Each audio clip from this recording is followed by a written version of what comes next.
1999 का साल था। ठंड के महीने, घना कोहरा और उत्तराखंड के एक छोटे से गांव कालीगढ़ में सूरज की रोशनी भी कम ही पहुंचती थी। इस गांव के बाहर एक सुनसान और खंडहर नुमा हवेली थी, जिसे लोग भूतहा हवेली कहते थे। कहा जाता था कि वहां रात के समय अजीब आवाजें आती हैं, कभी चीखने की तो कभी हंसने की। हवेली के पास कोई नहीं जाता था। गांव वालों का मानना था कि इस हवेली में रहने वाले एक पूरे परिवार की मौत रहस्यमय परिस्थितियों में हुई थी और उनकी आत्माएं आज भी वहां भटक रही हैं। कहानी की शुरुआत अर्जुन, एक युवा फोटोग्राफर जो शहर से गांव के प्राकृतिक दृश्यों को कैमरे में कैद करने आया था, इन कहानियों पर यकीन नहीं करता था। अर्जुन को ऐसी जगह खींचती थी जो रहस्यमयी और खतरनाक मानी जाती थी। उसने गांव वालों से इस हवेली के बारे में सुना और तुरंत ही वहां जाने का फैसला किया।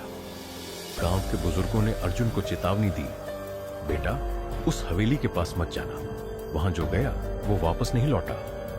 लेकिन अर्जुन का जिज्ञासु मन मानने को तैयार नहीं था। उसने अपनी बैग में टॉर्च, कैमरा और एक डायरी रखी और हवेली की ओर चल पड़ा। हवेली गांव से करीब 2 किलोमीटर दूर थी। कोहरे में लिपटी हवेली का ढांचा डरावना लग रहा था। उसकी दीवारों पर काई जम चुकी थी और खिड़कियों के शीशे टूटे हुए थे। हवेली के पास पहुंचते ही अर्जुन ने महसूस किया कि वहां हवा भी अजीब तरह से भारी और ठंडी थी। जैसे ही उसने मुख्य दरवाजा खोला, एक जोर की चीख उसके कानों में गूंजी। अर्जुन रुक गया, लेकिन अपने डर को दरकिनार करते हुए अंदर कदम रखा। हवेली के अंदर घना अंधेरा था। उसने टॉर्च जलाकर देखा। दीवारों पर अजीब अजीब निशान थे, जैसे किसी ने खून से लिखने की कोशिश की हो। फर्श पर पुरानी तस्वीरें और टूटी फूटी चीजें पड़ी थीं। अचानक हवेली के कोने से एक तेज हंसी की आवाज आई। अर्जुन ने टॉर्च उस दिशा में घुमाई, लेकिन वहां कुछ नहीं था। अर्जुन को हवेली के एक कमरे में एक पुरानी डायरी मिली। डायरी पर खून के धब्बे थे और उस पर 1999 लिखा था। उसने पन्ने पलटे तो उसमें किसी महिला का लिखा हुआ था, हम सब यहां फंसे हुए हैं। यह हवेली हमारा घर थी, लेकिन अब यह हमारा कब्रिस्तान बन चुकी है। उसने हम सबको मारा, लेकिन वह अब भी यहीं है। सावधान रहना। जो भी इसे पढ़े। डायरी पढ़ते ही अर्जुन को ऐसा लगा जैसे उसकी पीठ पर किसी ने हाथ रखा हो। वह पलटा, लेकिन वहां कोई नहीं था। जैसे ही वह हवेली से बाहर निकलने की कोशिश कर रहा था, दरवाजा अपने आप बंद हो गया। अर्जुन ने पूरी ताकत लगाई, लेकिन दरवाजा नहीं खुला। तभी उसके कानों में एक धीमी सी आवाज आई, तुम भी यहीं रहोगे हमेशा के लिए। उसकी टॉर्च झपकने लगी और कैमरा अपने आप क्लिक करने लगा। अर्जुन ने देखा कि कैमरे में एक महिला की परछाई कैद हो गई थी। महिला का चेहरा अधजला हुआ था और उसकी आंखें खाली थीं।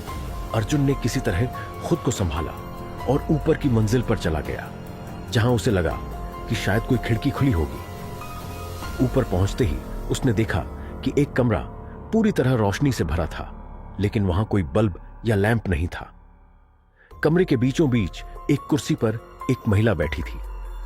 उसका चेहरा झुका हुआ था और उसके लंबे बाल उसके चेहरे को ढक रहे थे। अर्जुन ने हिम्मत करके पूछा, कौन हो तुम? महिला ने धीरे धीरे अपना चेहरा उठाया। उसका चेहरा खून से लथपथ था और उसकी आंखों से आंसू की जगह खून बह रहा था। उसने कहा, तुमने मुझे क्यों जगाया? अब तुम भी मेरी तरह भटकोगे। अर्जुन के पैर जड़ हो गए। वह भागना चाहता था, लेकिन उसके पैर हिल ही नहीं रहे थे। तभी महिला जोर से चीखते हुए गायब हो गई और कमरे में अजीब सी ठंड फैल गई। सुबह होने पर अर्जुन किसी तरह हवेली से बाहर निकलने में सफल हुआ, लेकिन उसका चेहरा पीला पड़ चुका था और उसकी आंखों में डर साफ दिख रहा था।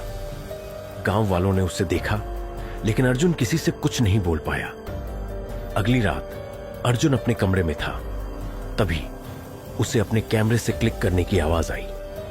उसने कैमरे की स्क्रीन देखी तो उसमें वही महिला की परछाई थी और तभी एक ठंडी आवाज उसके कानों में गूंजी, तुम मुझसे बच नहीं सकते। अर्जुन अब गांव में ही था, लेकिन उसकी हालत ठीक नहीं थी। हवेली से लौटने के बाद उसके मन और शरीर पर अजीब असर दिखने लगा था। रात के समय उसे महिला की परछाई दिखती और कभी कभी उसके कानों में किसी के रोने की आवाज गूंजती। लेकिन वह अभी भी इस रहस्य को सुलझाना चाहता था। उसने ठान लिया कि वह दोबारा हवेली जाएगा और डायरी में लिखे सच को उजागर करेगा। अर्जुन ने गांव वालों से हवेली और उसके रहस्यमय इतिहास के बारे में और जानने की कोशिश की। वह गांव के सबसे बुजुर्ग आदमी पंडित किशोरीलाल के पास गया। किशोरीलाल ने अर्जुन से कहा, बेटा, उस हवेली का इतिहास खून और बदले से भरा हुआ है। 1999 में उस हवेली में ठाकुर हरिराम का परिवार रहता था। ठाकुर बेहद क्रूर आदमी था। उसने गांव वालों की जमीनें छीन ली और अपने फायदे के लिए कई लोगों की हत्याएं की। लेकिन सबसे खौफनाक कहानी उसकी पत्नी और बेटी की है। अर्जुन ने उत्सुकता से पूछा, क्या हुआ था उनके साथ? किशोरीलाल ने कांपती आवाज में कहा, कहते हैं कि ठाकुर की पत्नी सुरेखा और उसकी बेटी रंजना ने ठाकुर के अत्याचारों से तंग आकर उसे रोकने की कोशिश की।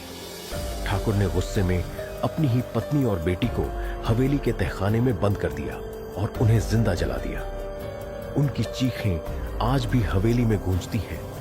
उसी दिन से वहां कोई शांति नहीं है। जो भी वहां गया वह या तो मर गया या पागल हो गया। अर्जुन ने किशोरीलाल की बात सुनी, लेकिन वह डरा नहीं। उसने फैसला किया कि इस बार वह बेहतर तैयारी के साथ हवेली जाएगा। उसने अपने साथ एक बैटरी लाइट, एक छोटी कुल्हाड़ी और माचिस रख ली। अगली रात अर्जुन ने अपने आप को साहस बंधाया और हवेली की ओर चल पड़ा। इस बार हवेली और भी डरावनी लग रही थी। जैसे ही उसने अंदर कदम रखा, दरवाजा अपने आप बंद हो गया। ठंडी हवा के झोंके के साथ एक अजीब सी गंध हवेली में फैली हुई थी। अर्जुन ने डायरी के पन्ने फिर से पढ़े और उसमें लिखे नक्शे के अनुसार तहखाने का रास्ता ढूंढा। तहखाने का दरवाजा लकड़ी का था और उस पर गहरे निशान थे, जैसे किसी ने उसे बाहर से बंद किया हो। अर्जुन ने कुल्हाड़ी की मदद से दरवाजा तोड़ दिया। तहखाने में कदम रखते ही अंधेरा और ठंड बढ़ गई। दीवारों पर जले हुए हाथों के निशान थे। अर्जुन ने जैसे ही टॉर्च से तहखाने का निरीक्षण किया, उसे एक कोने में 2 जली हुई परछाइयां दिखी। यह सुरेखा और रंजना की आत्माओं की छाया थी। तभी एक कर्कश आवाज गूंजी, क्यों आए हो यहां? हमें चैन से नहीं रहने दोगे?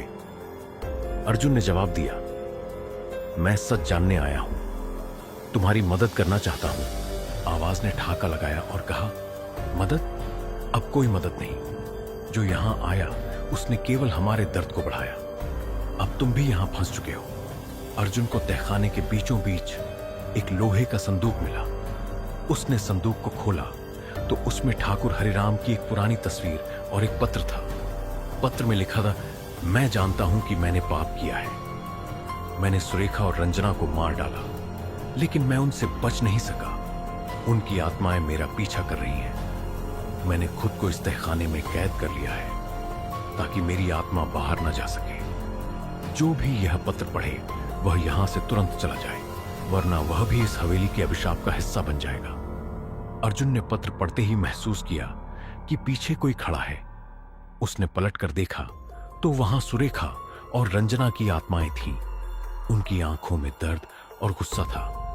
अर्जुन ने अपनी टॉर्च और कुल्हाड़ी लेकर तहखाने से बाहर भागने की कोशिश की, लेकिन जैसे ही उसने तहखाने का दरवाजा खोला, उसे ठाकुर हरिराम की जली हुई आत्मा दिखाई दी। वह चिल्लाया, तुमने मेरी नींद खराब की है, अब तुम भी मरो। हवेली के अंदर की सारी चीजें हिलने लगी। दीवारों से खून जैसा कुछ बहने लगा और हवेली भूकंप की तरह कांपने लगी। अर्जुन किसी तरह अपनी जान बचाते हुए बाहर भागा। अर्जुन ने गांव वालों को हवेली में हुए अपने अनुभवों के बारे में बताया, लेकिन कोई भी उसकी बात पर विश्वास करने को तैयार नहीं हुआ।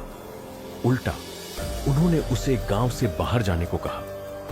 अर्जुन ने हवेली से लाए गए पत्र और तस्वीर को सबूत के तौर पर दिखाने की कोशिश की, लेकिन अगले दिन वह पत्र और तस्वीर अपने आप गायब हो गए। हवेली से लौटने के बाद अर्जुन के स्वभाव में बदलाव आने लगा। वह चिड़चिड़ा हो गया और उसे बार बार सुरेखा और रंजना की आवाजें सुनाई देने लगी। रात को सोते समय उसे सपने में हवेली के दृश्य और जली हुई आत्माएं दिखाई देती।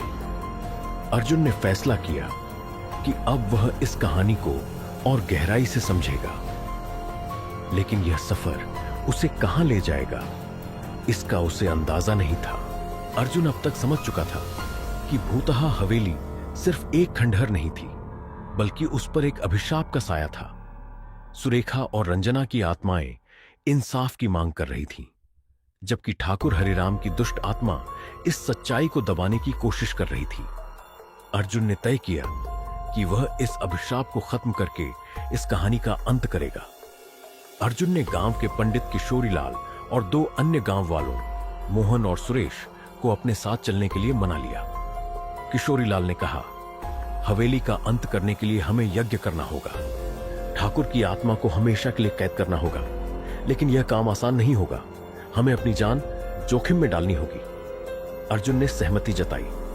उन्होंने पूजा सामग्री, हवन कुंड और कुछ औजार अपने साथ लिए। रात के समय वे सभी हवेली की ओर चल पड़े। हवेली के पास पहुंचते ही हवा में अजीब ठंडक थी। इस बार हवेली और भी डरावनी लग रही थी। सबसे पहले वे तहखाने की ओर बढ़े, जहां से सब कुछ शुरू हुआ था। तहखाने का दरवाजा बंद था, लेकिन अर्जुन और मोहन ने मिलकर उसे खोला। अंदर का माहौल बेहद भारी और डरावना था। दीवारों पर पुराने खून के निशान अब और गहरे हो चुके थे और हर कोने से दर्द भरी चीखें सुनाई दे रही थीं।